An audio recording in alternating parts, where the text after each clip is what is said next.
করে আল্লাহ রাব্বুল আলামিন তার জন্য যথেষ্ট।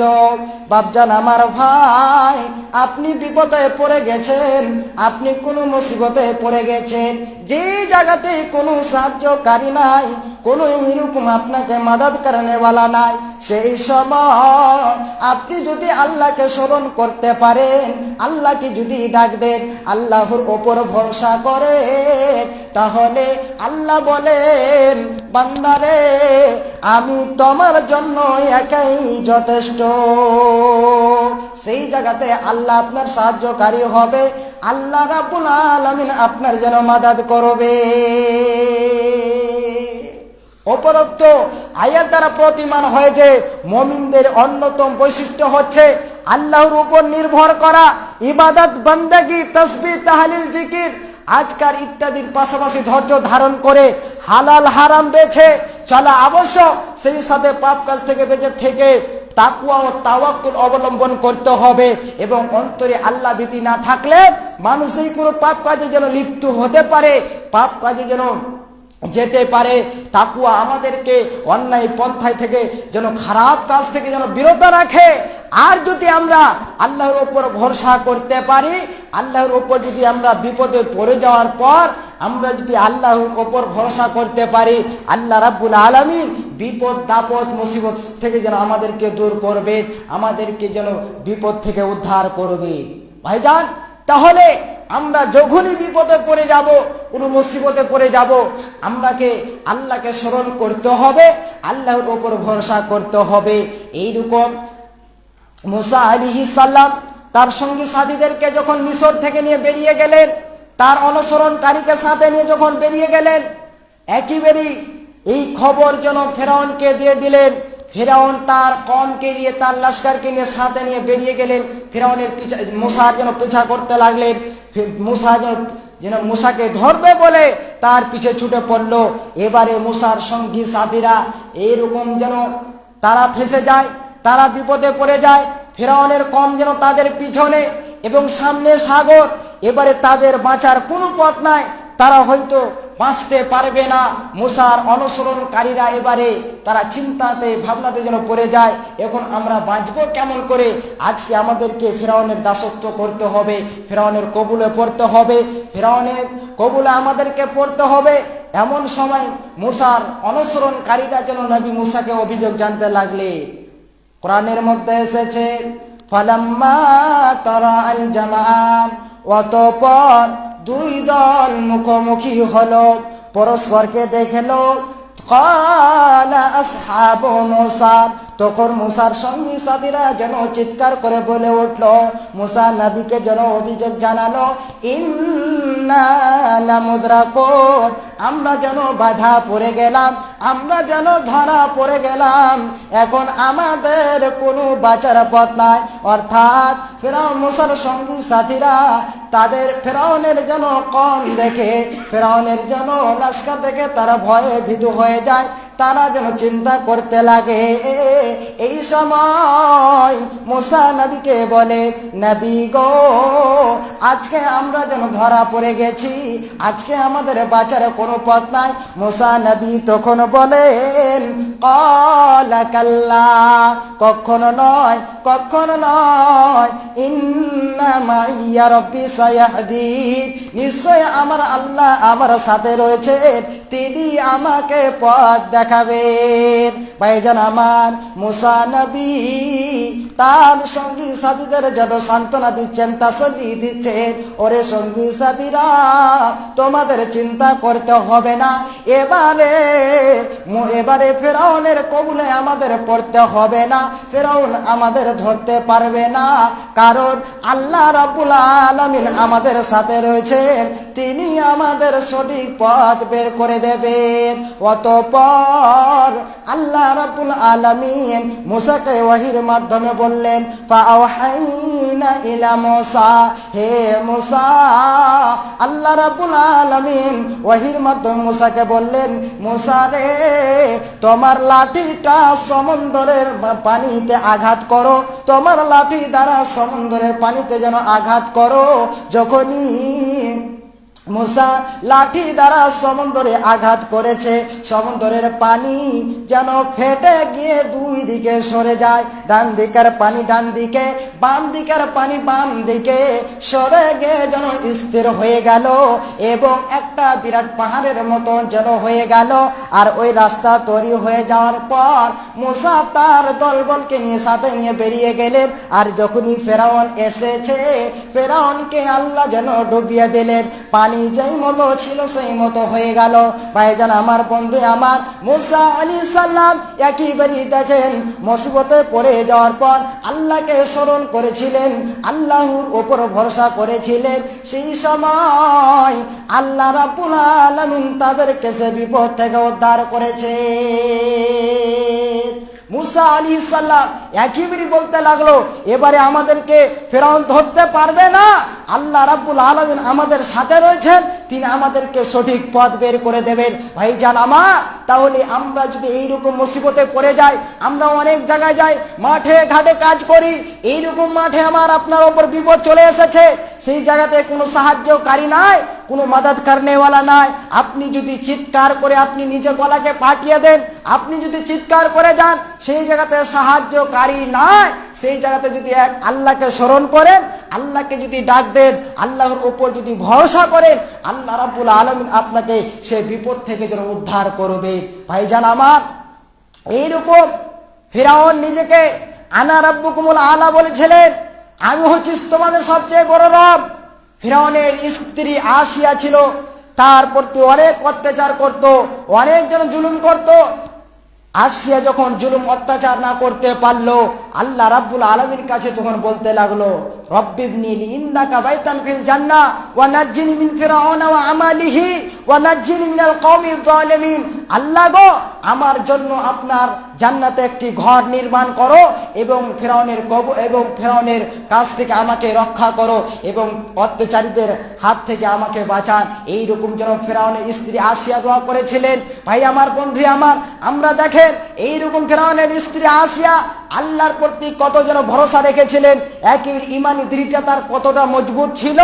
একেবারে পৃথিবীতে থেকে আল্লাহর কাছে বলে, আল্লাহ আমার জন্য জান্নাতে একটি ঘর নির্মাণ করেন।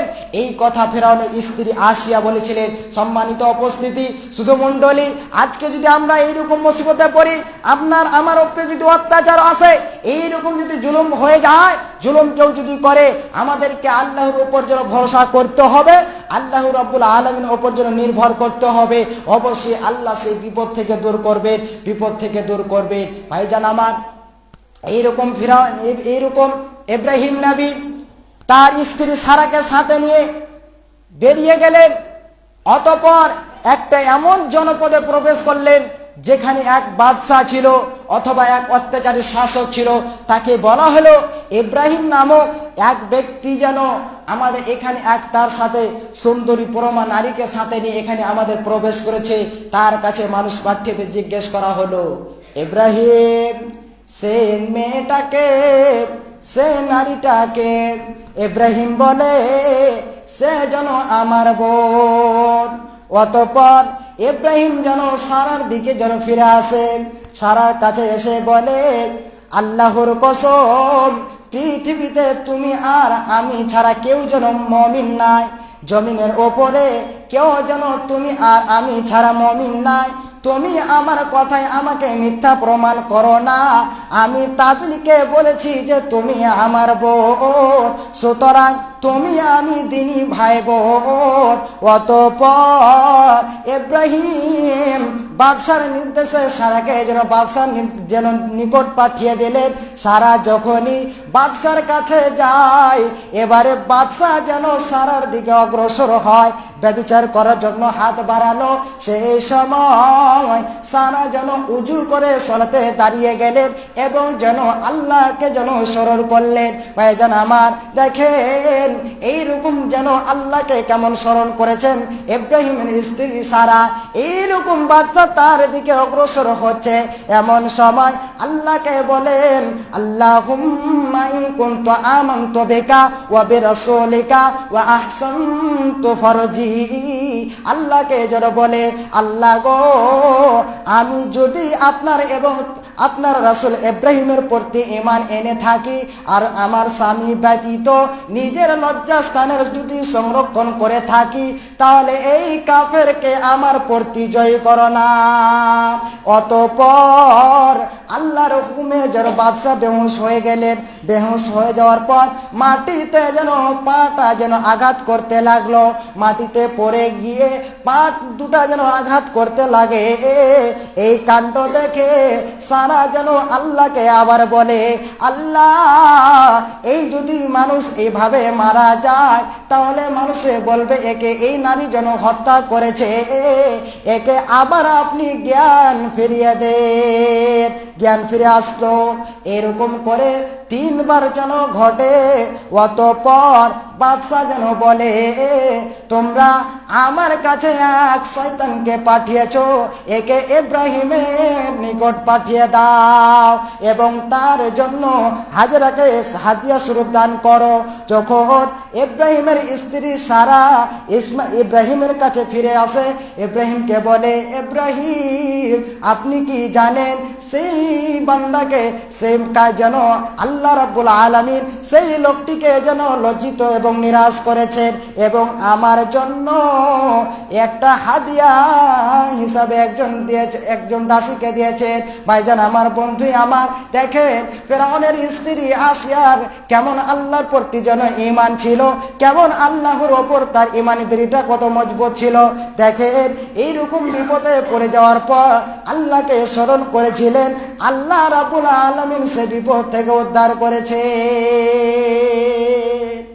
এইরকম বিপদে যদি আমরা পড়ে যাই তাহলে অবশ্যই এক আল্লাহকে স্মরণ করতে হবে।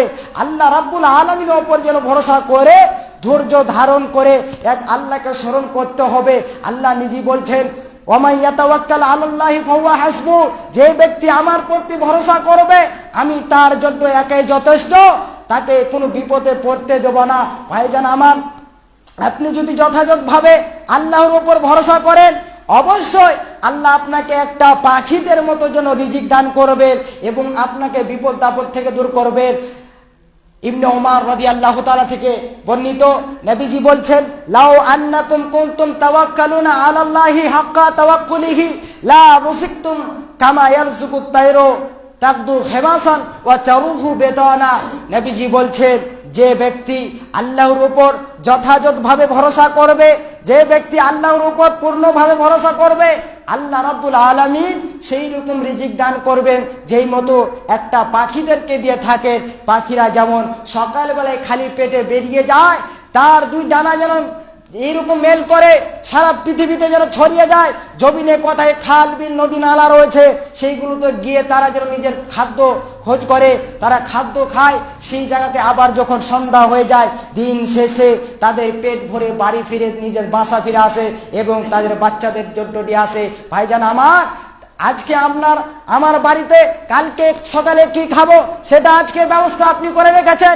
এমনকি আপনি 10 দিন 15 দিনকার জন্য আপনি যেন খাবার ব্যবস্থা করে রেখেছেন, স্টক করে রেখেছেন, কিন্তু তাদের কিছু খাবার 1 মিনিট পর 5 মিনিট পর যে কি খাবে সেটা তারা জানে না।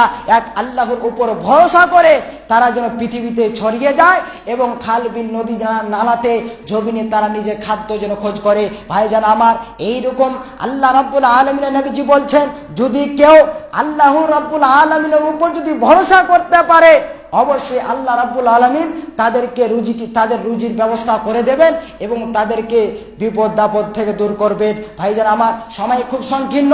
আমি যে হাদিস পড়েছি হাদিসের অর্থ বলে ইনশাআল্লাহ আমি আমার বক্তৃতা করব। আমি হাদিসটা একেবারে বুখারী শরীফের হাদিস পড়েছি। বিশ্ব নবীজি বলছেন, নবীজি বলেন, ইয়াদখুলুল জান্নাতা মিন উম্মতি 70 আলফান বিগাইরি হিসাব। নবীজি বলেন, আমার উম্মতের মধ্যে 70,000 মানুষ যেন বিনা হিসাবে জান্নাতে যাবে। তবে কারা? হুমুল্লাযীনা লা ইস্তারকুন, যারা এইরকম ঝাড়ফুঁক করে না, কবিরাজের কাছে যায় না এবং যারা অসব ফল গ্রহণ করে না, ওয়া আলা রাব্বিহিম ইয়াতাওয়াক্কালুন, এবং যারা আল্লাহ রাব্বুল আলামিনের উপর ভরসা করে। দেখে হাদিসটা বুখারী শরীফের নবীজি বলছে আমার উম্মতের মধ্যে 70,000 মানুষ বিনা হিসাবে জান্নাতে যাবে। সুবহানাল্লাহ। ভাইজান আমার, তবে কারা? যারা ঝাড় ফুঁক করে না, যারা অসফল গ্রহণ করে না এবং যারা